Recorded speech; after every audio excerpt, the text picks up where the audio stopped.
ನಮಸ್ಕಾರ ವೀಕ್ಷಕರೇ, RJ32 ಕನ್ನಡ ನ್ಯೂಸ್ಗೆ ಸ್ವಾಗತ. ನಾನು ರಾಘವೇಂದ್ರ. ಇದೀಗ ಪ್ರಮುಖ ಸುದ್ದಿಗಳಿಗೆ ಹೋಗೋಣ.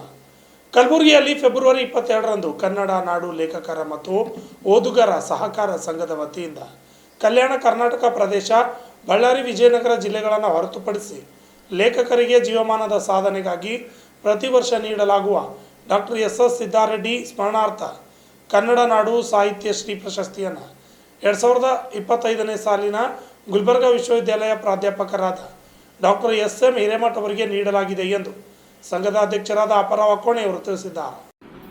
ನಗರದ ಪತ್ರಿಕಾ ಭವನದಲ್ಲಿ ನಡೆದ ಸುದ್ದಿಗೋಷ್ಠಿಯಲ್ಲಿ ಮಾತನಾಡಿದ ಅವರು, ಪ್ರಶಸ್ತಿಯನ್ನು 11,000 ರೂಪಾಯಿ ನಗದು ಫಲಕ ಮತ್ತು ಪ್ರಮಾಣ ಪತ್ರವನ್ನು ನೀಡಲಾಗುವುದು. ಫೆಬ್ರವರಿ 22ರಂದು ಮುಂಜಾನೆ 10 ಗಂಟೆಗೆ ಶ್ರೀಮತಿ ವೀರಮ್ಮ ಗಂಗಸಿರಿ ಮಹಿಳಾ ಕಾಲೇಜಿನ ಸಭಾಂಗಣದಲ್ಲಿ ಕಾರ್ಯಕ್ರಮ ನಡೆಯಲಿದೆ ಎಂದರು. ಈ ಕಾರ್ಯಕ್ರಮದಲ್ಲಿ ಅನೇಕ ಗಣ್ಯಮಾನ್ಯರು ಭಾಗವಹಿಸಲಿದ್ದಾರೆ ಎಂದರು. 2025ರಲ್ಲಿ ಪ್ರಕಟವಾದ ವೀರಂಗನ ಝಲಂಕರಿಬಾಯಿ, ನಡುನೀರ ತಂಪು ದಡಕ್ಕಿಲ್ಲ, ಜಾನಪದ ಜೀವಾಳ, ಕವಿದರ್ಶನ, ಜಾನಪದ ಚಿಂತನೆ, ಅವಿಸ್ಮರಣೀಯ ಮುತ್ಸದಿ ಪುಸ್ತಕ ಲೋಕಾರ್ಪಣೆಗೊಳ್ಳಲಿವೆ ಎಂದರು. ಸುದ್ದಿಗೋಷ್ಠಿಯಲ್ಲಿ ಡಾಕ್ಟರ್ ಸ್ವಾಮಿ ರಾವ್ ಕುಲಕರ್ಣಿ, ಸಂಯೋಜಕರಾದ ಡಾಕ್ಟರ್ ಶರಣಬಸಪ್ಪ ವಡ್ಡನ್ಕೇರಿ ಅವರು ಹಾಜರಿದ್ದರು. Bureau report, RJ32 Kannada news, Kalaburagi. ಸಂಘ ನೋಂದಾಯಿಸಿದ್ದು ಅಂದರೆ ಇದೇ ಏಕಮೇವ ಸಂಘ ಅಂತ ಹೇಳಲಿಕ್ಕೆ ಇಚ್ಛಪಟ್ಟು. ಇದು 2008ರಲ್ಲಿ ಪ್ರಾರಂಭ ಆಯಿತು. ಅಲ್ಲಿಂದ ಇಲ್ಲಿವರೆಗೆ ಈ ಕಾರ್ಯಕ್ರಮಗಳನ್ನು ನಡೆಸ್ತಾ ಬಂದಿವೆ. ಮೊದಲಿಗೆ ಪ್ರಾರಂಭ ಆದಾಗ ಕೇವಲ 300 ಸದಸ್ಯರಿದ್ದರು. ಇವತ್ತು 688 ಸದಸ್ಯರಿದ್ದಾರೆ. ಲೇಖಕರು, ಪುಸ್ತಕ ಮಾರಾಟಗಾರರು, ಪುಸ್ತಕ ಪ್ರಕಾಶಕರು ಮತ್ತು ಓದುಗರು ಇವರೆಲ್ಲರೂ ಕೂಡ ನಿಗದಿತ ಶೇರ್ ಹಣವನ್ನು ಕೊಡೋದರ ಮೂಲಕ ಇದರ ಸದಸ್ಯರಾಗಬಹುದಾಗಿದೆ.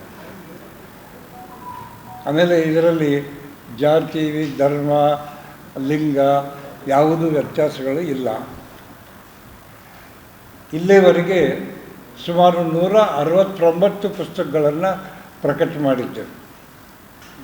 ಈ ವರ್ಷ ಕೇವಲ 606 ಪುಸ್ತಕಗಳನ್ನು ಪ್ರಕಟ ಮಾಡಿದ್ದೇವೆ. ಅವುಗಳ ಲೋಕಾರ್ಪಣೆ ಇದೇ 22ನೇ ತಾರೀಕು ಫೆಬ್ರವರಿ ರವಿವಾರ VG ಮಹಿಳಾ ಕಾಲೇಜಿನಲ್ಲಿ ಪ್ರಶಸ್ತಿ ಪ್ರದಾನ ಸಮಾರಂಭವನ್ನು ಏರ್ಪಡಿಸಿ ಅಲ್ಲಿ ಪ್ರಶಸ್ತಿ ಪ್ರದಾನವೂ ಮಾಡಲಾಗ್ತದೆ ಮತ್ತು ಈ 6 ಕೃತಿಗಳ ಲೋಕಾರ್ಪಣೆ ಕೂಡ ನಡೀತದೆ. ಪ್ರಶಸ್ತಿಗಳನ್ನು ಕೂಡ ನಾವು ಕಳೆದ 12 ವರ್ಷಗಳಿಂದ ಪ್ರಶಸ್ತಿಯನ್ನು ಕೊಡಲಿಕ್ಕೆ ಪ್ರಾರಂಭ ಮಾಡಿದ್ದೇವೆ. ಪ್ರಶಸ್ತಿ ವಿಭಾಗದಲ್ಲಿ ನಾವು ಪ್ರಶಸ್ತಿಗಳನ್ನು ಕೇವಲ ಗುಲ್ಬರ್ಗ, ಬೀದರ್, ಯಾದಗಿರಿ, ರಾಯಚೂರು, ಕೊಪ್ಪಳ ಅಂದರೆ ನಿಜಾಮನ ಆಡಳಿತದಲ್ಲಿದ್ದಂಥ ಜಿಲ್ಲೆಗಳ ಲೇಖಕರಿಗೆ ಮಾತ್ರ ಕೊಡ್ತೀವಿ. ಕಲ್ಯಾಣ ಕರ್ನಾಟಕ ಪ್ರದೇಶ ಅಂದರೆ ಅದು ಬಳ್ಳಾರಿ, ವಿಜಯನಗರ ಕೂಡ ಒಳಗೊಳ್ಳುತ್ತದೆ. ಆದರೆ ನಮ್ಮ ಕಾರ್ಯವ್ಯಾಪ್ತಿ ಇರೋದು ವಿಜಯಪುರ ಮತ್ತು ಬಳ್ಳಾರಿಗಳನ್ನು ಬಿಟ್ಟು ಉಳಿದ ಜಿಲ್ಲೆಗಳು ಮಾತ್ರ ವ್ಯಾಪಿಸಿವೆ. ಕಾರಣ ಇಷ್ಟೇ, ಬೇರೆಯವರಿಗೆ, ಹಳೆ ಮೈಸೂರಿನವರಿಗೆ ಮತ್ತು ಮುಂಬೈ ಕರ್ನಾಟಕ ಭಾಗದ ಲೇಖಕರಿಗೆ ಅನೇಕ ಕಡೆ ಪ್ರೋತ್ಸಾಹ ಸಿಗ್ತದೆ. ನಮ್ಮ ಭಾಗದ ಲೇಖಕರಿಗೆ ಪ್ರೋತ್ಸಾಹ ಕೊಡೋ ದೃಷ್ಟಿಯಿಂದ ಮತ್ತು ಇಲ್ಲಿ ಇಂಥ ಒಂದು ಸಂಸ್ಥೆಯನ್ನು ಕಟ್ಟುವ ಉದ್ದೇಶದಿಂದ ನಮ್ಮ ಕಾರ್ಯವ್ಯಾಪ್ತಿಯನ್ನು ಕೇವಲ ಬೀದರ್, ಗುಲ್ಬರ್ಗ, ಯಾದಗಿರಿ, ರಾಯಚೂರು ಮತ್ತು ಕೊಪ್ಪಳ ಜಿಲ್ಲೆಗಳಿಗೆ ಮಾತ್ರ ಸೀಮಿತ ಮಾಡಿದ್ದೇವೆ. ಈ ಪ್ರಶಸ್ತಿ ಕೊಡುವಾಗ ಇನ್ನೂ ಒಂದು ಕಂಡೀಷನ್ ಏನು ಅಂತಂದರೆ, ಲೇಖಕರು ಈ 5 ಜಿಲ್ಲೆಗಳವರೇ ಆಗಿರಬೇಕು.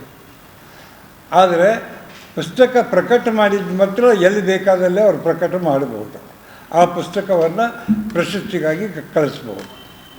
ಅದರ ಜೊತೆಗೆ ಅವರು ನಮ್ಮ ಆಡಳಿತ ಮಂಡಳಿಯ ಸದಸ್ಯರಾಗಿರಬಾರದು ಮತ್ತು ನಮ್ಮ ಪ್ರಕಾಶನದಿಂದ ಪ್ರಕಟ ಆದಂಥ ಪುಸ್ತಕಗಳಿಗೆ ನಾವು ಪ್ರಶಸ್ತಿ ಕೊಡೋದಿಲ್ಲ. ಕಾರಣ ಏನು ಅಂದರೆ, ಕೊಡೋರು ನಾವೇ, ತಗೊಳ್ಳೋರು ನಾವೇ ಆಗಬಾರ್ದು ಅಂತಕ್ಕಂಥ ಉದ್ದೇಶದಿಂದ ಮತ್ತು ಅಲ್ಲಿ ಪಕ್ಷಪಾತದ ದೃಷ್ಟಿ ಬರಬಾರ್ದು ಅಂತಕ್ಕಂಥ ದೃಷ್ಟಿಯಿಂದ ಈ ಒಂದು ವ್ಯವಸ್ಥೆಯನ್ನು ಮಾಡಿದ್ದೇವೆ. ಆಮೇಲೆ ಕಳೆದ 3 ವರ್ಷಗಳಲ್ಲಿ ಪ್ರಶಸ್ತಿ ಅವರಿಗೆ ಸಿಕ್ಕಿರಬಾರ್ದು. 3 ವರ್ಷ ಆದಮೇಲೆ ಅವರು ಮತ್ತೆ ಅಪ್ಲೈ ಮಾಡ್ಬೋದು. ಆದರೆ 3 ವರ್ಷಗಳ ಒಳಗೆ ಒಂದು ಸಲ ಕೊಟ್ಟ ಮೇಲೆ ಮತ್ತೆ 3 ವರ್ಷಗಳವರೆಗೆ ಅವರಿಗೆ ನಾವು ಪ್ರಶಸ್ತಿಯನ್ನು ಕೊಡುವುದಿಲ್ಲ. ಈ ಒಂದು ಕಂಡೀಷನ್ ಮೇಲೆ ಪ್ರಶಸ್ತಿಗಳನ್ನು ಕೊಡ್ತಾ ಇದ್ದಾರೆ. ಇದಲ್ಲದೆ ಪುಸ್ತಕಗಳಿಗೆ ಅಲ್ಲದೆ ಜೀವಮಾನದ ಸಾಧನೆಗಾಗಿ 5 ಜಿಲ್ಲೆಗಳಲ್ಲಿ ಹಿರಿಯ ಲೇಖಕರಿಗೆ ನಾವು ಜೀವಮಾನದ ಸಾಧನೆಗಾಗಿ ಕನ್ನಡ ನಾಡು ಸಾಹಿತ್ಯ ಶ್ರೀ ಪ್ರಶಸ್ತಿಯನ್ನು ಕೊಡ್ತಾ ಇದ್ದೇವೆ. ಅಂದರೆ ಹಿರಿಯರಿಗೂ ಕೂಡ ಸನ್ಮಾನ ಮಾಡಬೇಕು ಅಂತಕ್ಕಂಥ ದೃಷ್ಟಿಯಿಂದ ಈ ಕಾರ್ಯಕ್ರಮವನ್ನು ಹಮ್ಮಿಕೊಂಡಿದ್ದೇವೆ. ಈ ಪ್ರಶಸ್ತಿಗಳಿಗೆ ಪ್ರಾಯೋಜಕತ್ವವನ್ನು ಪಡೆದಿದ್ದೇವೆ. ನಮ್ಮ ಜೀವಮಾನ ಸಾಧನೆಗಾಗಿ ಯುನೈಟೆಡ್ ಹಾಸ್ಪಿಟಲ್ನ ಡಾಕ್ಟರ್ ವಿಕ್ರಮ್ ಸಿದ್ದಾರೆಡ್ಡಿಯವರು ತಮ್ಮ ತಂದೆಯ ಹೆಸರಿನಲ್ಲಿ ನಮಗೆ ಆ ಪ್ರಶಸ್ತಿ ಹಣವನ್ನು ಕೊಡ್ತಾರೆ. ವರ್ಷಕ್ಕೆ 15,000 ರೂಪಾಯಿ ಕೊಡ್ತಾರೆ. ಅದರಲ್ಲಿ 11,000 ರೂಪಾಯಿ ಪ್ರಶಸ್ತಿ ಹಣವನ್ನು ಕೊಡ್ತೇವೆ. ಉಳಿದ 4,000 ರೂಪಾಯಿಗಳಲ್ಲಿ ಆ ಫಲಕ, ಆ ಸನ್ಮಾನದ ಸಾಮಾನುಗಳನ್ನು, ಸರ್ಟಿಫಿಕೇಟ್ಗಳನ್ನು ಮಾಡಲಿಕ್ಕೆ ಉಪಯೋಗವನ್ನು ಮಾಡ್ತೇವೆ. ಉಳಿದಿದ್ದು 5 ಗ್ರಂಥಗಳಿಗೆ ಕೊಡ್ತೀವಿ. ಉತ್ತಮವಾದಂಥ ಕಥಾ ಸಂಕಲನ, ಉತ್ತಮವಾದಂಥ ಕಾದಂಬರಿ, ಉತ್ತಮವಾದಂಥ ಕವನ ಸಂಕಲನ, ಉತ್ತಮವಾದಂಥ ಮಹಿಳಾ ಸಾಹಿತ್ಯ ಮತ್ತು ಇವೆಲ್ಲವುಗಳಿಗೆ ಹೊರತುಪಡಿಸಿ ಸಂಕೀರ್ಣ ವಿಭಾಗ ಅಂತ ಹೇಳೋದು ಮಾಡಿ ಅದರಲ್ಲಿ ಉತ್ತಮವಾದಂಥ ಗ್ರಂಥಕ್ಕೆ ನಾವು ಪ್ರಶಸ್ತಿಯನ್ನು ಕೊಡ್ತೇವೆ. ಈ 5 ಗ್ರಂಥಗಳಿಗೆ ಕೊಡ್ತಕ್ಕಂಥ ಪ್ರಶಸ್ತಿ ಏನದಲ್ಲ, ಒಂದು 5,000 ರೂಪಾಯಿ ನಗದು ಮತ್ತು ಪ್ರಶಸ್ತಿ ಫಲಕ, ಸರ್ಟಿಫಿಕೇಟ್, ಪ್ರಮಾಣ ಪತ್ರಗಳನ್ನು ಒಳಗೊಂಡಿರ್ತದೆ. ಮತ್ತು ಈ ಜೀವಮಾನ ಸಾಧನೆಗಾಗಿ ಅವರಿಗೆ 11,000 ರೂಪಾಯಿ ನಗದು ಮತ್ತು ಪ್ರಶಸ್ತಿ ಫಲಕ ಮತ್ತು ಪ್ರಮಾಣ ಪತ್ರಗಳನ್ನು ಅವರಿಗೆ ಕೊಡ್ತೇವೆ. ಈ ರೀತಿಯಾದಂಥ ಒಂದು ವ್ಯವಸ್ಥೆಯನ್ನು ಮಾಡ್ತಾಯಿದ್ದೇವೆ. ಈ ಸಲದ ಈ ಲೋಕಾರ್ಪಣೆಗೊಳ್ಳತಕ್ಕಂಥ 6 ಪುಸ್ತಕಗಳಲ್ಲಿ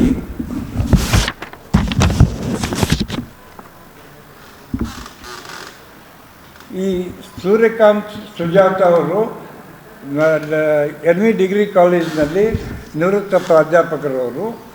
ಅವರು ಹಿಂದಿಯಿಂದ ವೀರಾಂಗನಾ ಝಲ್ಕಾರಿ ಬಾಯಿ ಅಂತಕ್ಕಂಥ ಅವರ ಕನ್ನಡಕ್ಕೆ ಅನುವಾದ ಮಾಡಿದ್ದಾರೆ. ಆ ಅನುವಾದಿತ ಕೃತಿಯನ್ನು ಲೋಕಾರ್ಪಣೆ ಮಾಡಲಾಗ್ತದೆ. ಅದೇ ರೀತಿ ಈ ಖಾಜಾ ಬಂದೇ ನವಾಜ್ ವಿಶ್ವವಿದ್ಯಾಲಯದಲ್ಲಿ ಪ್ರಾಧ್ಯಾಪಕರಾಗಿರ್ತಕ್ಕಂಥ ಡಾಕ್ಟರ್ ಸಂಗನಗೌಡ ಹಿರೇಗೌಡ ಅಂತಕ್ಕಂಥವರು ನಡು ನೀರು ತಂಪು ದಡಕ್ಕಿಲ್ಲ ಅಂತಕ್ಕಂಥ ಲೇಖನಗಳ ಸಂಕಲನಕ್ಕೆ ನಾವು ಪುಸ್ತಕವನ್ನು ಮಾಡಿ ಅವತ್ತು ಲೋಕಾರ್ಪಣೆ ಮಾಡ್ತಾಯಿದ್ದಾರೆ. ಆಮೇಲೆ ಡಾಕ್ಟರ್ DD ನಾಯಕ್ ಅವರು ಜಾನಪದ ವಿಶ್ವವಿದ್ಯಾಲಯದ ವಿಶ್ರಾಂತ ಕುಲಪತಿಗಳು. ಅವರು ಬರೆದಂಥ ಜಾನಪದ ಜೀವಾಳ ಲೇಖನಗಳ ಸಂಕಲನಕ್ಕೆ ಆ ಪುಸ್ತಕವನ್ನು ಕೂಡ ನಾವು ಪ್ರಕಟ ಮಾಡ್ತಾಯಿದ್ದೇವೆ. ನಮ್ಮ ಕಾರ್ಯಕ್ರಮಗಳಲ್ಲಿ ಈ ವರ್ಷ ಹೋದ ವರ್ಷದಿಂದ ಒಂದು ದತ್ತಿ ಉಪನ್ಯಾಸಗಳನ್ನು ಪ್ರಾರಂಭ ಮಾಡಿದ್ದೇವೆ. ದತ್ತಿ ಉಪನ್ಯಾಸಗಳನ್ನು ಒಟ್ಟು 10 ದತ್ತಿ ಉಪನ್ಯಾಸಗಳಿದೆ. ಆ ದತ್ತಿ ಅವರಿಂದ ಪ್ರಾಯೋಜಕರಿಂದ 25,000 ರೂಪಾಯಿಗಳನ್ನು ಪಡೆದು ಅದನ್ನು ಬ್ಯಾಂಕಿನಲ್ಲಿಟ್ಟು ಅದರಿಂದ ಬರತಕ್ಕಂಥ ಬಡ್ಡಿ ಹಣದಿಂದ ಆ ಒಂದು ದತ್ತಿ ಉಪನ್ಯಾಸಗಳನ್ನು ನಡೆಸ್ತೇವೆ. ಆ ದತ್ತಿ ಉಪನ್ಯಾಸಗಳಿಗೆ ಪ್ರತಿ ವರ್ಷ ಒಂದು ಥೀಮನ್ನು ಮಾಡ್ತೀವಿ. ಈ ಸಲದ ಥೀಮ್ ಏನಾಗಿತ್ತು ಅಂದರೆ ಪ್ರಾಚೀನ ಕನ್ನಡ ಸಾಹಿತ್ಯ. ಪ್ರಾಚೀನ ಕನ್ನಡ ಸಾಹಿತ್ಯ ಒಂದು ವಿಶೇಷತೆ ಏನಂದರೆ ಅತ್ಯಂತ ಲಭ್ಯವಾಗಿರ್ತಕ್ಕಂಥ ಅತ್ಯಂತ ಪ್ರಾಚೀನ ಕೃತಿ ಅದು ಕಲಬುರಗಿ ಜಿಲ್ಲೆಯ ಮಳಖೇಡದಲ್ಲೇ ಆಗಿರೋದರಿಂದ ಆ ಒಂದು ಪ್ರಾಚೀನ ಸಾಹಿತ್ಯದಿಂದ ಅದನ್ನು ಶುರು ಮಾಡಿದ್ದೇವೆ. ಅದಲ್ಲದೆ ಮುಂದೆ ಬಂದಂಥ ಅನೇಕ ಕವಿಚಕ್ರವರ್ತಿಗಳು ಕೂಡ ಇದೇ ಪ್ರದೇಶದಲ್ಲಿ ಆಗಿ ಹೋಗಿದ್ದಾರೆ. ಅವರು ಪಂಪ ಆಗಿರ್ಬೋದು, ರನ್ನ ಆಗಿರ್ಬೋದು, ಇವರೆಲ್ಲರೂ ಕೂಡ ಇಲ್ಲೇ ಸುತ್ತಮುತ್ತಲಿನ ಪ್ರದೇಶದಲ್ಲಿ ಇದ್ದಂಥವ್ರು. ಹಾಗಾಗಿ ಅವರೆಲ್ಲರ ಬಗ್ಗೆ ಮತ್ತು ಅವರು ರಚಿಸಿದ ಕೃತಿಗಳ ಬಗ್ಗೆ ಉಪನ್ಯಾಸಗಳನ್ನು ಏರ್ಪಡಿಸಿ ಆ ಉಪನ್ಯಾಸಕರಿಂದ ಲೇಖನ ರೂಪದಲ್ಲಿ ತಗೊಂಡು ಅದರ ಒಂದು ಪುಸ್ತಕವನ್ನು ಮಾಡಿದ್ದೇವೆ. ಅದನ್ನು ನಮ್ಮ ಡಾಕ್ಟರ್ ಶರಣಬಸಪ್ಪ ಒಡ್ಡನ್ಕೇರವರು ಸಂಪಾದನೆ ಮಾಡಿದ್ದಾರೆ. ಅದು ಕವಿದರ್ಶನ ಅಂತಕ್ಕಂಥ ಪುಸ್ತಕವನ್ನು ನಾವು ಪ್ರಕಟ ಮಾಡ್ತಾಯಿದ್ದೀವಿ. ಅದಲ್ಲದೆ ಬೀದರ್ನ ಪ್ರೊಫೆಸರ್ ಜಗನ್ನಾಥ್ ಹೆಬ್ಬಾಳೆ ಅಂತಕ್ಕಂಥವರು, ಅವರು ವಿಶ್ರಾಂತ ಪ್ರಾಧ್ಯಾಪಕರು. ಅವರು ಬರೆದಂಥ ಜಾನಪದ ಚಿಂತನೆ ಕುರಿತ ಲೇಖನಗಳನ್ನು ಈ ಪುಸ್ತಕದಲ್ಲಿ ಇದೆ. ಅದನ್ನು ಕೂಡ ಲೋಕಾರ್ಪಣೆ ಮಾಡ್ತಾ ಇದ್ದೇವೆ. ಇನ್ನೊಂದು ಅವಿಸ್ಮರಣೀಯ ಮುತ್ಸದ್ದಿ ಅಂತಕ್ಕಂಥ ವೀರೇಂದ್ರ ಪಾಟೀಲ್ರವರನ್ನು ಕುರಿತು ಆ ಬಗ್ಗೆ ನಾನೇ ರಚಿಸಿದಂಥ ಒಂದು ಪುಸ್ತಕ. ಅದು 2015ರಲ್ಲಿಯೇ ಪ್ರಥಮ ಮುದ್ರಣ ಕಂಡಿದೆ. ಅದರೆಲ್ಲ ಪ್ರತಿಗಳು ಮುಗಿದು ಹೋಗಿದೆ. ಡಿಮಾಂಡ್ ಇರೋದರಿಂದ ಅದರ 2ನೇ ಮುದ್ರಣವನ್ನು ಈ ಸಲ ಮಾಡಿದ್ದೇವೆ. ಅದರ 2ನೇ ಮುದ್ರಣದ ಲೋಕಾರ್ಪಣೆ ಏನದಲ್ಲ 22ನೇ ತಾರೀಕಿನಲ್ಲ ನಡೀತದೆ ಅಂತ. ಈ ಪ್ರಶಸ್ತಿಗಳನ್ನು ಶರಣಬಸವೇಶ್ವರ ಸಂಸ್ಥಾನದ